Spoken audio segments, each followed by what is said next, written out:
Welcome. Today, we're going to unpack a concept that our source material suggests is really shaping things right now. It's called the Great Falling Away. And our mission, really, is to explore this whole idea. We're drawing specifically from the Great Falling Away.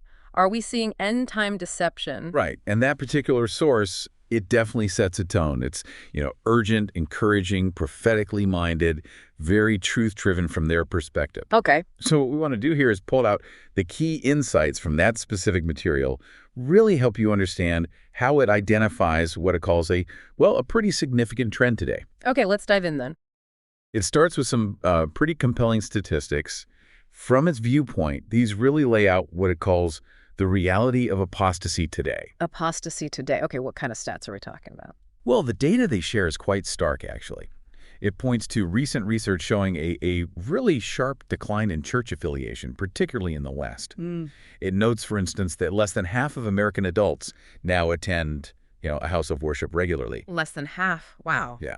And it also highlights that mainline Protestant membership specifically has seen a huge drop.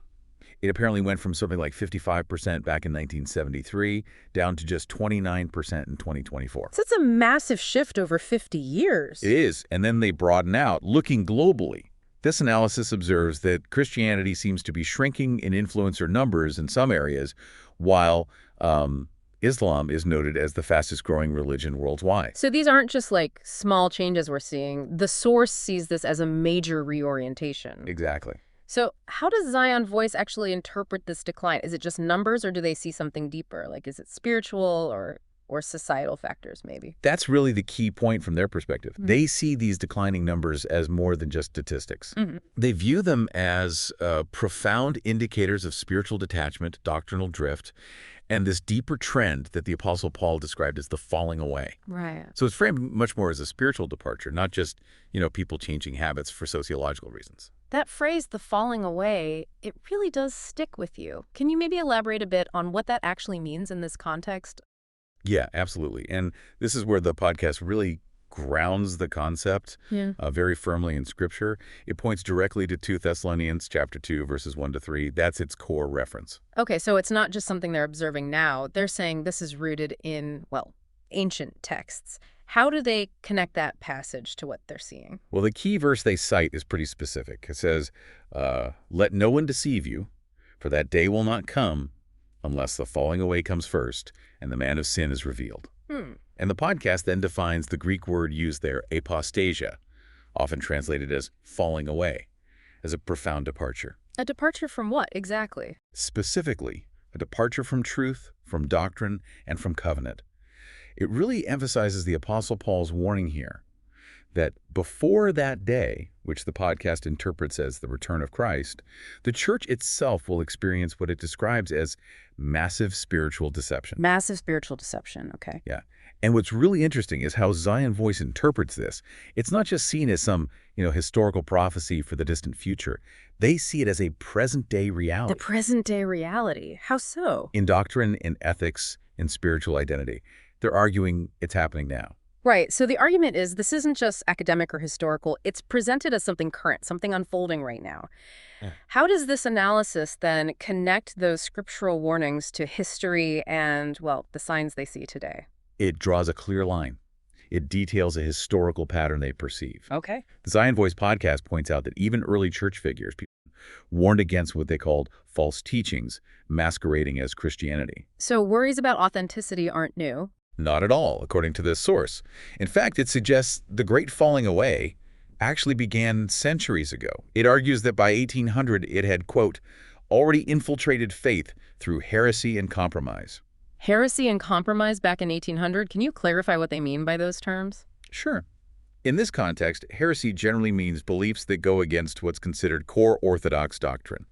And compromise would imply sort of watering down original principles, maybe to fit in better with the surrounding culture. I see.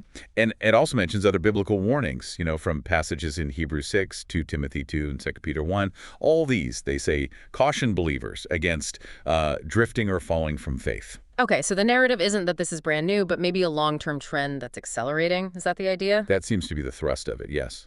A historical trend they see really coming to a head today. So given that, what are the specific signs we're already in apostasy that the Zion Voice perspective points to right now, in our current moment? It identifies several key things. It points to doctrinal confusion, moral compromise, spiritual complacency, and moral relativism as really defining characteristics of the age. Okay, those are pretty broad terms. Do they give examples? They do.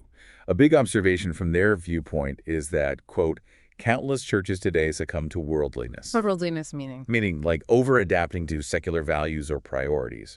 Or they might fall into legalism, a strict focus on rules over grace. Or they might push prosperity messages. The prosperity gospel idea. Exactly, which the source sees as focusing on material gain instead of spiritual growth. Or sometimes it's just churches seeking, cultural approval instead of biblical transformation. So a drift away from what they see as core tenets. Right. And furthermore, the analysis points to a trend where younger generations, it specifically mentions women and Gen Z, are leaving churches. Why? Does it say why? Yeah, it suggests reasons like institutional rebellion or just a feeling of spiritual disconnect. And this perspective gives a really strong warning here. It says essentially that when believers let go of biblical truth, deception moves in quickly. Right. And this, they argue, is the very apostasy Paul warned about. Wow. That paints a pretty intense picture of an ongoing spiritual struggle. With all these signs they list, what's the motivation here?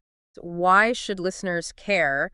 And I guess, how should they respond to what sounds like a fairly dire outlook? Yeah, it's presented with a definite sense of urgency. This analysis explains their view that this apostasy actually clears the path for the man of lawlessness, a figure they connect with the Antichrist. Okay, that sounds heavy. It is. But interestingly, it's not meant purely as a downer. It also offers encouragement. It says basically, if you are choosing truth now, you are positioned to stand as part of the faithful remnant. The faithful remnant, what does that mean? It refers to those individuals who, in their view, remain true to the original biblical teachings, even when many others are departing from them. And it backs this up with scriptural urgings, like it cites 2 Thessalonians 2.15, which encourages people to stand firm and hold the traditions taught by the gospel. Stand firm. And also Hebrews chapter 3, which has that powerful reminder, don't harden your hearts today if you hear his voice. So it's really a call to active individual response, not just passive observation. Right, not just observing, but acting within this framework they're laying out. So what practical advice do they suggest someone can thrive and not flee in this kind of environment?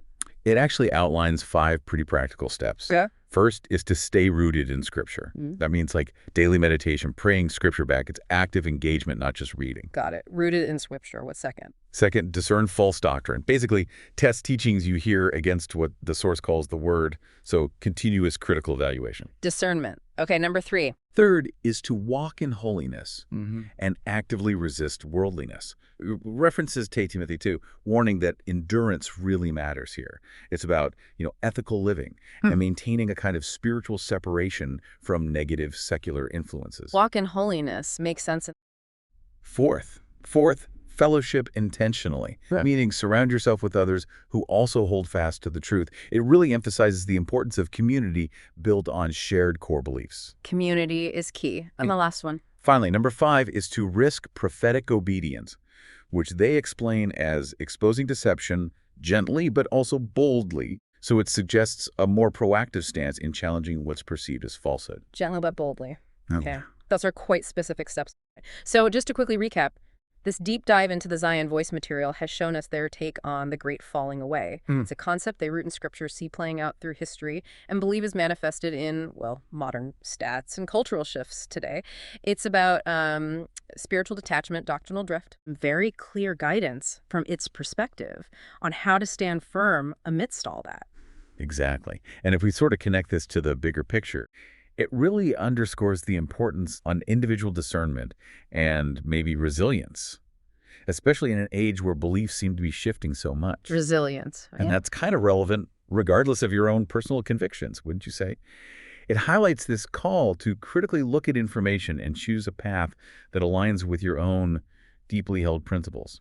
That's a theme you see everywhere, really. That is a powerful takeaway, and maybe something for you, the listener, to consider, how do these themes, seeking truth, choosing light over lies, how do those resonate when you navigate information when you make choices in your own life, even far beyond any specific religious context?